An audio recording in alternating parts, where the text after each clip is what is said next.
Hoje nós vamos falar dessa vitória final.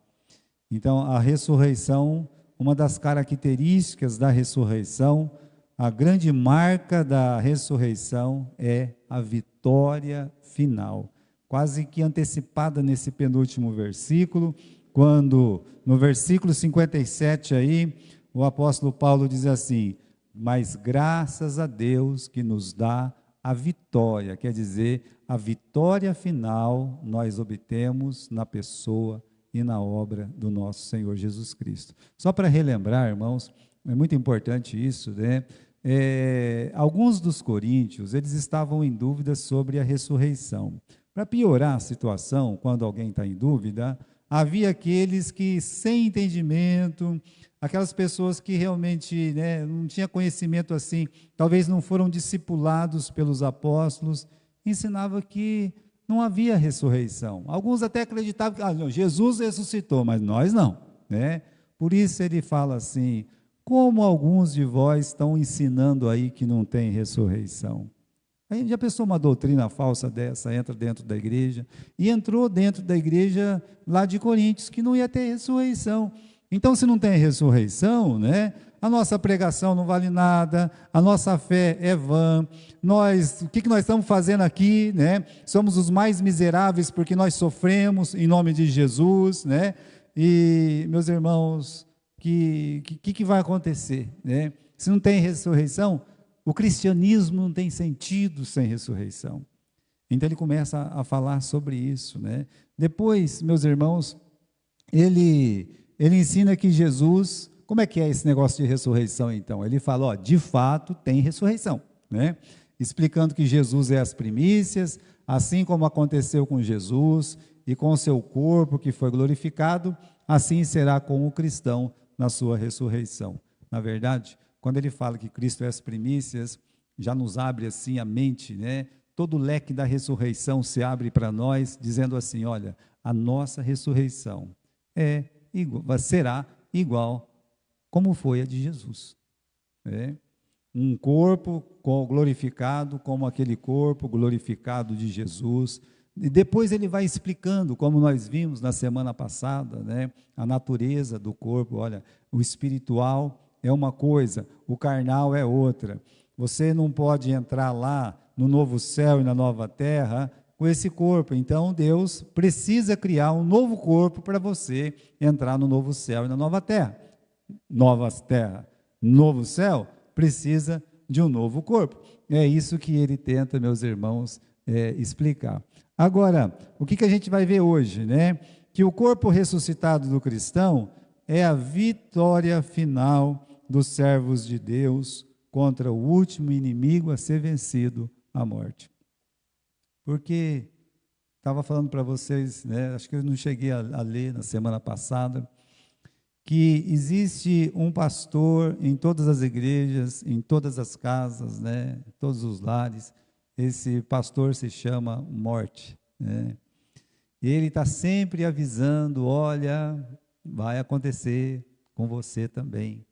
Vai acontecer com as pessoas que você mais ama, vai acontecer com as pessoas que você mais preza. E ele é um pregador muito desprezado, ainda que sempre ouvido, ele é desprezado. Você vai, ele está lá nas lápides dizendo, eu tinha razão, né? Ou seja, a morte, ela é muito forte, ela é poderosíssima, porque ela é consequência do pecado. Então, enquanto tem pecado, tem que ter o quê?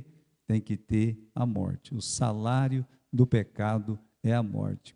E essa ressurreição, quando ela acontecer, é a vitória sobre a morte. Mas não é a vitória de todos sobre a morte, é a vitória do crente, daquele que entregou a sua vida para Jesus, é a grande vitória. Por isso aqui, meus irmãos, é a vitória final dos servos de Deus contra o último inimigo a ser vencido, a morte. Agora você imagine que no milênio, o inimigo de Deus, ele é preso por 1000 anos, Satanás. Mas tem um inimigo ainda que sobrevive nesse tempo, é a morte. No milênio haverá mortes. Então essa morte, ela precisa ser vencida finalmente. O último inimigo a ser vencido é a morte. Ela tem que ser lançada no abismo também, né? É a vitória final sobre o pecado, a morte e a sepultura, né? Agora é ainda a motivação maior para o cristão permanecer fiel enquanto ele serve o Senhor. Por isso o capítulo termina. Portanto, meus irmãos, né, vocês sede constantes, né, sabendo que o vosso trabalho no Senhor não é em vão. Então, irmãos, primeiro devemos imaginar a eternidade. Coube a Deus, não é uma questão pastoral, eclesiástica, ministerial, sabe, teológica, não. Deus, ele fala alguma coisa sobre o assunto, mas há muitas coisas que nós não sabemos da eternidade. Aquilo que não sabemos está encoberto para Deus, e aquilo que ele revelou, então tudo bem, está revelado para nós. Mas muitas coisas na eternidade, né, Deus nos revelou. Por exemplo, não vai ter morte, não vai ter dor, não vai ter sofrimento. Um Éden melhorado, né? Um Éden aperfeiçoado. Materialmente perfeito, com ruas de ouro, rios cristalinos, uma flora maravilhosa, com árvore dando fruto em todas as estações do ano, que é a árvore da vida. Então, algumas coisas Deus nos fala, né?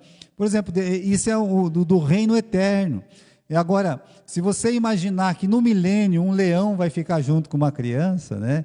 E aí você está pensando aqui, depois do milênio, a presença eterna de Deus em nosso meio, a ausência de Satanás e de todos os efeitos do pecado, né? Então fica uma conclusão clara: o novo céu e a nova terra não é para todos. O novo céu e a nova terra é para uma nova criatura. Não pode ser para seres humanos como nós. Capítulo 15 aí, gostaria de lembrar aos irmãos no que ele fala no versículo 51. Dá uma olhada no versículo 51, quando o apóstolo Paulo fala assim: eis aqui o quê? Um mistério. Na verdade, nem todos dormiremos, mas todos seremos o quê? Transformados. É preciso essa transformação. Então, quando ele fala aqui, eis aqui um mistério, às vezes a pessoa fala, vou aproveitar dessa palavra, mistério, né? Os gnósticos, né? A palavra gnosco no grego significa conhecimento. Então, o gnosticismo, no princípio, ele invadiu as igrejas cristãs, e aí vem essa questão do mistério. Como essas igrejas, né, essas seitas, elas gostam muito de mistério, muito de revelação, muita coisa assim, né? Eles acham que detêm o conhecimento, mas na verdade não tem conhecimento nenhum. Tem um desvio muito grande da palavra de Deus. Mas Paulo fala aqui, olha, eis aqui um mistério, né? Não se assuste com essa palavra que é tão usada pelas seitas, tá certo? Usa essa palavra, a pessoa fala assim, né? Estou intrigado, eu quero saber o que é um mistério, né? Agora, o que é um mistério quando a Bíblia fala sobre mistério? Não é algo que você não possa saber, tá? Coloca isso na tua cabeça. Não é algo que você não possa saber, pelo contrário disso, né? Se você olhar o mistério do Novo Testamento, o que é? É um fato que sempre existiu, mas que só agora tem sido revelado.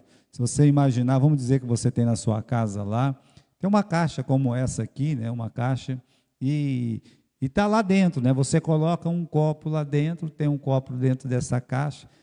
E é um mistério que tem dentro dessa caixa, né? Tem um copo aí dentro, né? Então, você que colocou aquele copo lá dentro, você sabe que aquilo ali é um copo, né? Então a pessoa vai olhar, vai ficar de um lado, vai ficar do outro, que copo que é esse, coisa e tal, né? Mas não sabe que tem o copo lá dentro. Um dia, quando você resolve, todo mundo da casa quer saber, você abre, está vendo? Há muito tempo eu tinha colocado um copo aqui dentro. Pronto, está revelado, né? Não é uma coisa, sabe? Então a gente tem que aprender que quando a Bíblia fala de mistério, é assim, Nunca é algo que você não pode saber, porque você é um filho de Deus. No tempo certo vai ser revelado. Lembra que a igreja já foi um mistério? O apóstolo Paulo fala, a igreja é um mistério, quando fala de casamento, essas coisas, ele usa o exemplo da igreja, né? Agora, se você imaginar, foi um mistério revelado paulatinamente até que chegasse à plenitude dos tempos. Você não consegue, meus irmãos, essa palavra igreja não tem no Velho Testamento. Você tem 4.000 anos de histórias no Velho Testamento e não tem essa palavra igreja. Por quê? Porque era um mistério que Deus tinha guardado. E de repente, ele vem à plenitude dos tempos. O que é a plenitude dos tempos? É quando Jesus Cristo veio. A encarnação é a plenitude dos tempos. Jesus Cristo nascendo da Virgem e vindo a este mundo, o Verbo se fez carne, habitou entre nós, vimos a sua glória como a glória do unigênito de Deus Pai. Aí ele vem e ele forma a sua igreja. Hoje a igreja não é mais um mistério, não é, você já sabe o que é a igreja, mas era um mistério que estava guardado no coração de Deus. Então, a mesma coisa acontece com o quê? Com a ressurreição. Veja, há anúncios da ressurreição, somos assim orientados que haverá a ressurreição, nós sabemos o que vai acontecer com o nosso corpo na ressurreição, só que ainda continua um mistério, porque ainda não aconteceu, você não viu com seus olhos esse tipo de ressurreição, que é a ressurreição de todos serem transformados. Por isso é um mistério, é nesse sentido que é um mistério, Mas não é, meus irmãos, aquelas coisas que esse pessoal aí dos conhecimentos estranhos pode ensinar para nós. E as pessoas gostam, vão atrás disso. Então, vamos ver aqui a imprescindível, transformação. Versículo 50. Agora digo isto, irmãos, carne e sangue não podem herdar o reino de Deus, nem a corrupção herdar a incorrupção. Você vai precisar, o seu corpo vai precisar ser transformado. Meu corpo não serve. Não tem jeito. Serve para esse mundo. Mas para esse novo céu e a nova terra, não serve.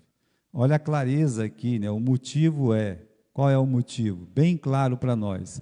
Carne e sangue não pode herdar o reino de Deus, nem a corrupção herdar a incorrupção. Você não pode colocar um peixe para viver lá na montanha sem água.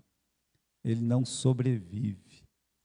Não tem jeito, ele não foi feito para ser colocado lá em cima da montanha, ele foi feito para ficar dentro da água. Então, meus irmãos, o nosso corpo, do jeito que ele foi criado, deteriorado pela consequência do pecado, ele não serve para herdar o reino de Deus. Você não vai chegar do jeito que você está. Nós falamos isso a semana passada. Acho que eu vou ficar tão bonito, tão lindo, realmente, mas não para você, para Deus. Lembra que tem aquela questão das marcas? Então, olha aqui minha mão, olha aqui o meu lado. Mas quando eu for lá para o céu, não queria ter furo na mão, não. Pois é, mas isso era uma glória para Deus. Às vezes a gente tem essa impressão, agora eu estou com 55 anos, então, quando eu ressuscitar com o meu corpo transformado, eu vou estar com uns 25, uns 30 no máximo, quero colocar máximo 30, não é assim? Se eu 18, 20, então nem se fala. Não vai ser assim. O seu corpo vai ser transformado para glorificar quem? Glorificar Deus, não os seus olhos e nem a sua carne. É muito importante isso. A carne e o sangue não podem herdar o reino de Deus. Então, para entrar na presença de Deus, você precisa estar apto. Como assim apto? Primeiro, Deus faz você nascer de novo. Você nasce espiritualmente. Alguma coisa muda dentro de você. Então, para entrar no céu, não pode, meus irmãos, quem nasce da carne é carne, quem nasce do Espírito é Espírito. O que precisa? O primeiro passo, é necessário nascer de novo. Jesus disse isso para Nicodemos. Isso é o primeiro passo. Se uma pessoa não entregou a vida para Jesus, ele não nasceu de novo, ele não tem um novo nascimento. Então, o primeiro passo é você nascer de novo. O segundo passo para entrar na eternidade, nesse novo céu maravilhoso, nessa nova terra maravilhosa, nesse reino eterno maravilhoso, o segundo passo não é você que vai fazer. O primeiro passo você faz. Você entregou sua vida para Jesus. Esse primeiro passo te leva para o segundo passo, sem você ter pedido. É um presente que Deus dá para você. O que vai acontecer? Você vai ser transformado. O seu corpo vai ser transformado, preparado para poder morar junto com Deus na eternidade. Isso é uma coisa maravilhosa. Como é que vai ser isso, pastor? Está aqui no versículo 52. Num momento, num abrir e fechar dos olhos, ante a última trombeta, a trombeta soará, os mortos ressuscitarão incorruptíveis, e nós seremos transformados. Mortos incorruptíveis e nós transformados.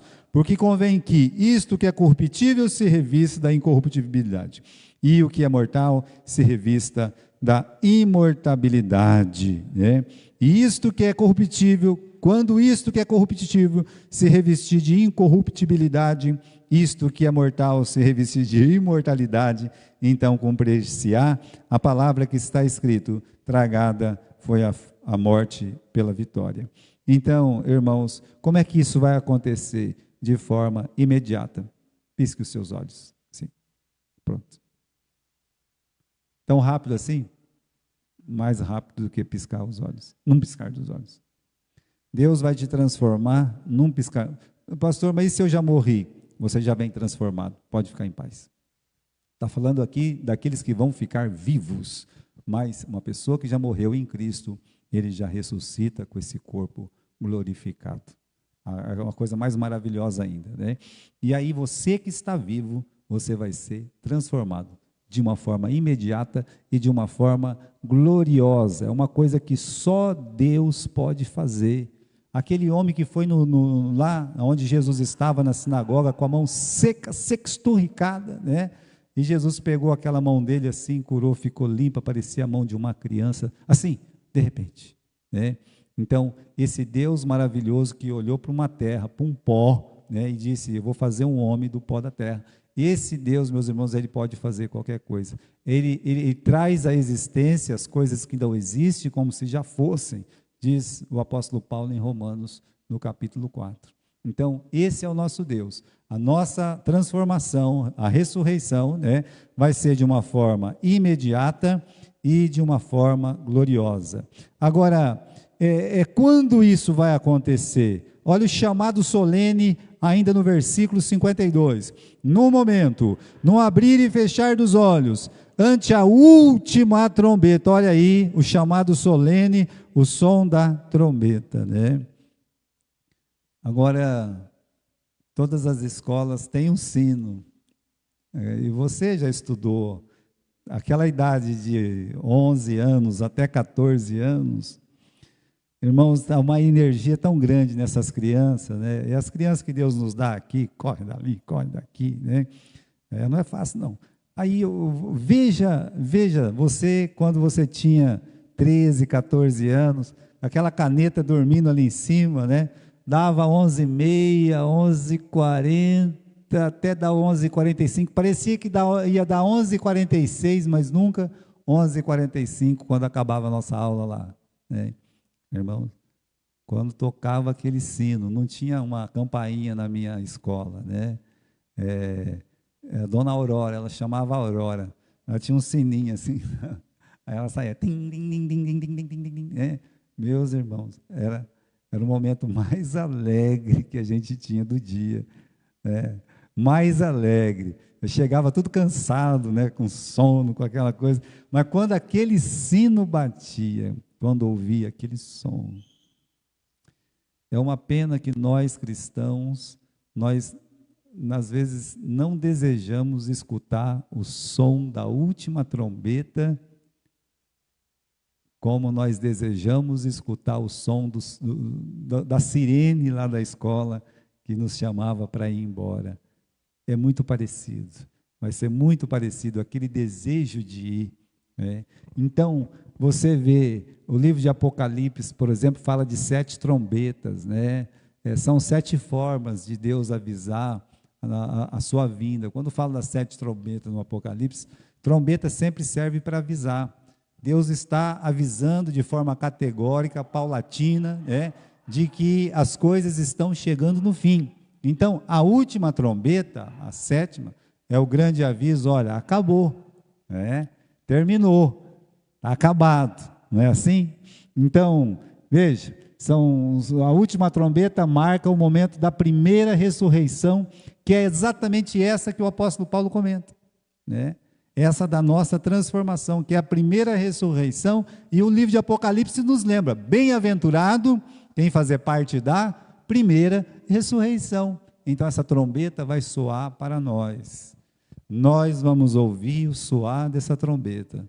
E essa trombeta, meus irmãos, vai dizer: acabou o seu sofrimento, acabou a sua dor, acabou a sua angústia.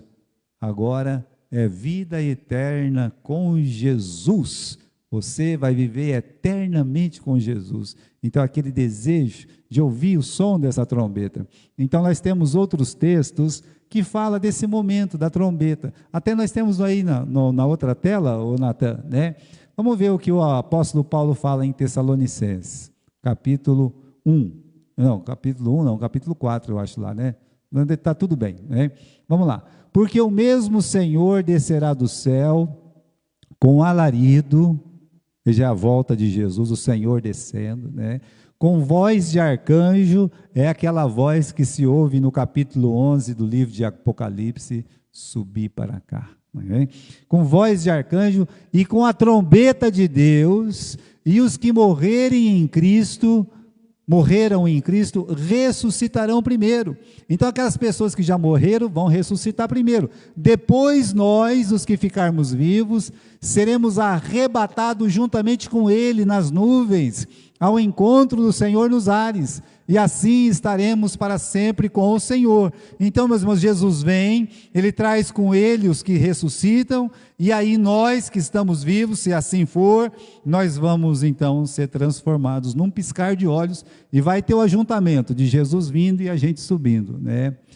Tem aquela musiquinha das crianças, né? Vai abalar, né? Quando Jesus vier, o mundo vai abalar. Cristo descendo, o céu se abrindo, os anjos tocando, e a igreja subindo, né? Então tem essa grande verdade nesse coro.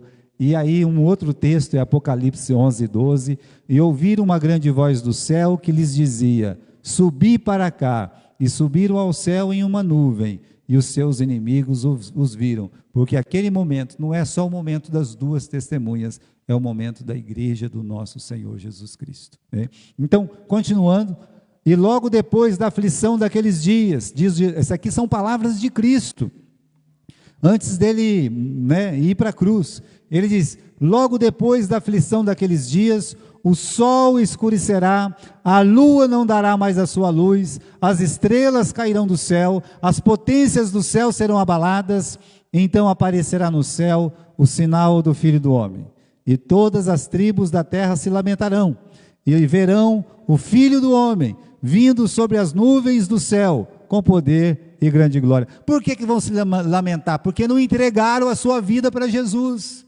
é por isso. E ele enviará os seus anjos com o rijo clamor de trombeta, os quais ajuntarão os seus escolhidos dos 4 ventos, de uma a outra extremidade dos céus. Então o Senhor Jesus falou, o apóstolo Paulo falou mais de uma vez. O livro de Apocalipse do apóstolo João informa a mesma coisa, que essa trombeta soará. Este é o momento citado por Jesus: 2 homens estarão na lavoura, um será arrebatado, mas o outro deixado. 2 mulheres estarão trabalhando no moinho, uma será arrebatada, a outra ficará para trás. Esse momento será de glória para quem? Para quem entregou a vida para Jesus. Mas quem não tem Cristo, um será levado e o outro será deixado. Ore pelos seus pais, ore pelos seus filhos, ore pelos seus amigos, ore pelas pessoas sem salvação. É muito importante a gente lembrar disso, o nosso dever de orar, como o apóstolo Paulo fazia pela nação de Israel. Ele diz: a minha oração pelo meu povo, pela minha nação, é para que eles sejam o quê? Salvos. Ore pela sua família. Você lembre da promessa, crê no Senhor Jesus Cristo e será salvo tu e a tua casa. Ore pela sua família, porque eles vão chegar ao conhecimento de Jesus Cristo. Agora, meus irmãos, volta naquela página que nós paramos, Natan, né? O chamado solene da trombeta. O que o som da última trombeta nos trará? O aviso de que chegou o fim. Isso é a primeira coisa. Fim do quê? Das lutas, das tristezas e da morte. Há outro aviso, né? Que os mortos em Cristo ressuscitarão. Correto? Diz que esse Lorde aí, o Lord Nelson, né? Um homem muito conhecido lá em Londres, faleceu e foi enterrado naquela grande catedral de São Paulo lá, né? Que existe em Londres.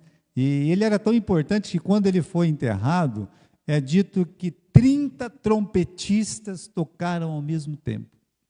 30, pá, né? Talvez aquele toque solene da morte. 30 trombetas tocadas nesta terra não conseguiram ressuscitar uma pessoa, né? Essa trombeta no céu, quando tocar, quantas pessoas vão ressuscitar? Porque é a trombeta de Deus, que os crentes vivos serão transformados. E mais importante, a inauguração do bendito milênio de Deus. Vem o teu milênio inaugurar. Então, essa primeira ressurreição marca a chegada do milênio, né? Então, irmãos, para a gente poder estar terminando aqui, o apóstolo Paulo, diante de tantas verdades, ele faz um desaforo, ele faz uma provocação, ele faz uma fusquinha, né? É a provocação cristã à morte. Capítulo 15, versículo 54, lá no final, a última frase: tragada foi a morte na vitória, né? Então, meus irmãos, a ressurreição é a vitória sobre a morte. Agora, nós lemos no versículo 57 que essa vitória é por meio de quem? Graças a Deus que nos dá a vitória pelo nosso Senhor Jesus Cristo. Então, por meio da ressurreição de Jesus, ele venceu a morte. Irmãos, a morte, ela venceu todos. Até a vinda de Jesus, só teve um que a morte não levou, mas ele vai ter que voltar para morrer, porque está ordenado a todo homem morrer pelo menos uma vez. E aí, então, você imagine que esse Enoque e o Elias, são duas pessoas, perdão, eu falei mas são duas. Agora, quando Jesus Cristo, ele veio ao mundo, ele morreu, e ele foi ressuscitado. Outras pessoas já haviam sido ressuscitadas no Velho Testamento, como os filhos das viúvas que Elias e Eliseu, eles ressuscitaram. Agora, essas pessoas morreram novamente. Todos os que ressuscitaram antes de Jesus ou depois de Jesus. A filha de Jairo ressuscitou? Sim. O que aconteceu com ela? Morreu.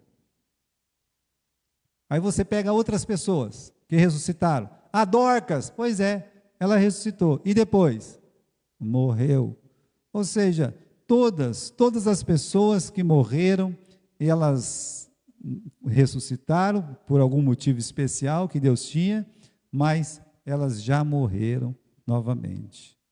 A ressurreição de Jesus, ela não é assim. Então, se você pudesse imaginar que tem um ringue aqui, e a morte vai e mata o do Adão, mata todos os descendentes do Adão depois dele, né? Ninguém vence esse grande campeão que é a morte, né? Aí chegou então a vez do filho da viúva, a morte mata, e ele é ressuscitado por Elias. Passa alguns anos, o que a morte faz com ele?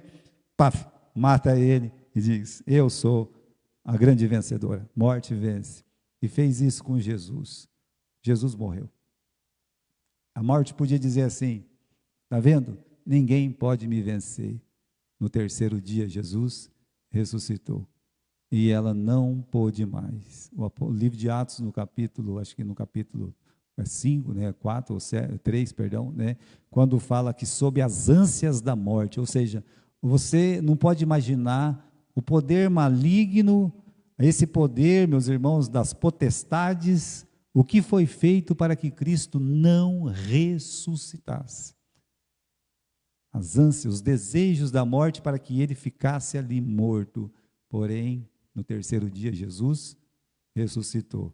Tragada foi a morte na vitória, a vitória de Cristo. Então, queridos irmãos, Paulo faz uma provocação cristã à morte. Você matou todo mundo, bonitona, Aí ele fala no versículo 55, cadê, morte, o teu aguilhão? Onde está, ó inferno, a tua vitória? Está fazendo uma provocação clara à morte, ao inferno aqui, cadê? Até tem uma pequena história, irmãos, do pai que estava lá sentado com a sua filha no jardim, aí chegou, sabe, aquele marimbondo, e e o pai viu o perigo, o marimbondo foi sobre a menina, mas aí o pai colocou o braço e ele foi picado. Foi picado e a filha não foi. Ele continuou com o zumbido, E depois ele podia sentar na menina quantas vezes quisesse, já não tinha mais como feri-la. Assim que Cristo morreu por nós e ressuscitou, meus irmãos, a morte, ela perde o seu ferrão, porque Cristo diz: olha, aqueles que entregaram a vida, eu sou a ressurreição e a vida, a vida. Então Jesus Cristo, ele morreu sim, mas ele morreu para depois vencer. Ele foi ferido e ele tirou esse ferrão da morte de uma forma eterna para nós. Ele venceu a morte para nós. Então aqui, depois disso, nós temos essa zombaria, e no final, então, o apóstolo Paulo diz assim: graças a Deus que nos dá a vitória por nosso Senhor Jesus Cristo. Por isso, diante de grande vitória, diante de um futuro maravilhoso e eterno que tem cada cristão, bem diferente daquele: os mortos não ressuscitam, então para que a gente está aqui? Veja que o apóstolo Paulo está dizendo: graças a Deus nós somos vitoriosos, há uma vitória final em Cristo Jesus. Ele dá um conselho para todos nós. Nós temos um motivo claro, meus irmãos, para continuar, para trabalhar, para sofrer pelo nome de Jesus, se assim for, se for da sua santíssima vontade, de você se gastar e ser gastado pela causa do Senhor Jesus Cristo. Versículo 58, ele nos chama uma motivação. Ele diz: portanto, meus amados irmãos, sede firmes e constantes, sempre abundantes na obra do Senhor, firmes, constantes, Às vezes uma pessoa é firme, eu sou firme no quê? Na doutrina,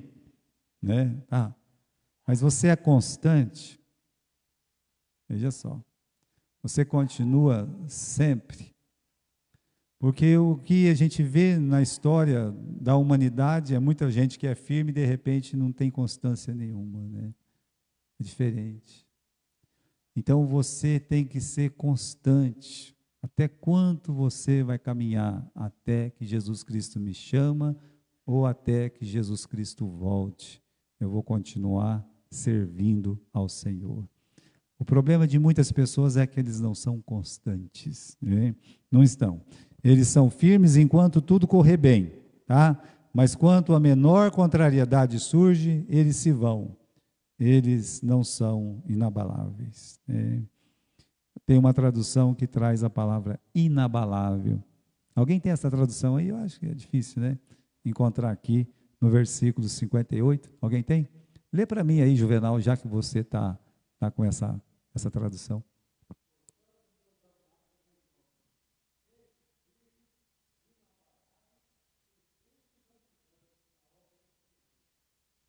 Muito bem. Muito bem. Desculpa, Juvenal. Firmes e inabaláveis. O que te abalou? Ah, eu perdi o emprego, te abalou. Ah, eu não vou servir mais a Deus. Ah, aquele irmão lá me irrita. Ah, isso me abalou. Então, não é assim que acontece dentro da igreja? Então, sede firmes e inabaláveis. E aí o apóstolo Paulo termina dizendo isso mesmo, sabendo que o vosso trabalho não é vão. Tudo que você faz, olha, não é vão no Senhor, para Jesus Cristo não é vão. Amém?